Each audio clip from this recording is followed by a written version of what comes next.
মাধুরীস ব্লগে সবাইকে ওয়েলকাম। আবার চলে এসেছি একটা নতুন ব্লগ নিয়ে। দিনটা ছিল রবিবার। রবিবার মানেই মাটন না, রবিবার মানেই মাটন না, মাসে একবার আমাদের বাড়িতে মাটন হয়। আর তার সঙ্গে দেখো শাক ভাজা, ডালটা আগেই বানিয়ে নিয়েছি। রবিবারে একটু ফাঁকি মারা রান্না আর কি। এবার দেখো কে এসছে আমাদের বাড়িতে, রাই দিদি, মানে মিঠির রাই দিদি। আমাদের তো রাই, তো ওরা তো এখন সিঙ্গাপুরে শিফট হয়ে গেছে, তো ওদের সামার ভ্যাকেশানে প্রায় 1.5 বছর বাদে এসছে। তো এসেই তো মিঠির সাথে রোজ খেলাধুলো শুরু। মিঠিও তো ভীষণ খুশি, যদিও মিঠি স্কুল খুলে যাবে, রোজ খেলতে পারবে না, এটা একটা ব্যাপার আছে। তো দুজনে মিলে ড্রয়িং করছে, বক বক করছে, নাচ করছে, খুব সুন্দর করে খেলছে।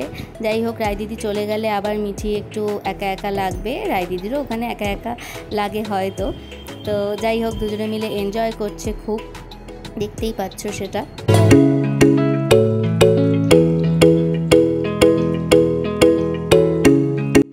এবার খাওয়া দাওয়া করে একটু রেস্ট নিয়ে আমরা বেরিয়ে পড়েছি পিভিআরে একটা মুভি দেখবো, ডায়মন্ড প্লাজাতে আমাদের বাড়ির কাছে। তো ভাবলাম সে হলে ঢোকার আগে একটু চা খেয়ে নিই, কারণ টাইমটা ছিল আমাদের তো শীত গ্রীষ্ম বর্ষা, বেরোলে পরে একটু চা খেতে লাগে। তো যাই হোক, বিকেলের চাটা এখানেই খেয়ে নিলাম। তো আমাদের মুভি টাইম ছিল 4:30, তো ঝপাঝপ চা খেয়ে একদম চলে গেলাম পিভিআরে।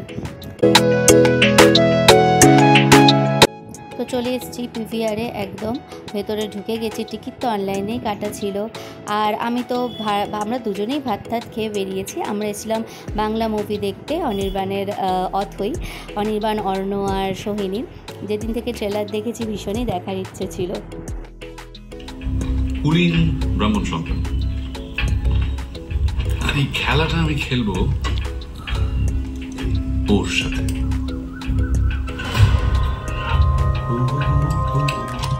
বাড়ি থেকে যেহেতু ভরপেটটা খেয়ে বেরিয়েছিলাম, ওই জন্য ভাবলাম একটু আইসক্রিম নিয়ে নিই। এটা নিয়েছি বাটারস্কচ আইসক্রিম। সিনেমা শেষে চলে এসেছি বাড়িতে, গরমে একদম পাগল হয়ে যাচ্ছি। আর মিঠি তো ঘুরতে গেছে দাদুর সঙ্গে। চলো, আজকের ব্লগটা এখানেই শেষ। আমাকে ভালো লাগলে অবশ্যই আমার চ্যানেলটা সাবস্ক্রাইব করো। বাই।